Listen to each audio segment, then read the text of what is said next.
குப்புசாமி யோ உன்னையதான் யா கருப்பு சட்டை happy birthday Dude. எல்லார் பிறந்தநாளுக்கும் வீடியோ போடுற, என் பிறந்தநாளுக்கு ஒரு வீடியோ போட்டியா?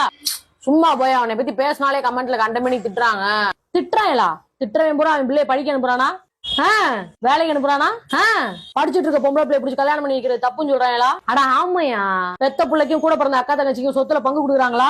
ஆமாயா ஆமா. பக்கத்து தெருவுல இருக்கிற சின்ன கோவில்ல இருந்து பழனிமலை முருகன் கோயில் வரைக்கும் யாரு வேணாலும் கோயிலுக்கு நுழையலாங்கிறத ஃபாலோ பண்றாங்களா? ஆமா. மத்த ஸ்டேட்ல இருக்கிற பிரபலங்கள்லாம் ஜெகன்மோகன் ரெட்டி, என்.டி. ராமாராவ், சந்திரபாபு நாயுடு இந்த பக்கம், உன்னி மேனன், லட்சுமி மேனன், மாளவிகா நாயர் அந்த பக்கம், குபேஷ் யாதவ், கணேஷ் பாண்டே இப்படி எல்லாம் பேர் வச்சுட்டு சுத்தும் போது நம்ம ஸ்டேட்ல இருக்கிற யாராவது ஜாதி பேரை பின்னாடி வச்சு சுத்துறாங்களா?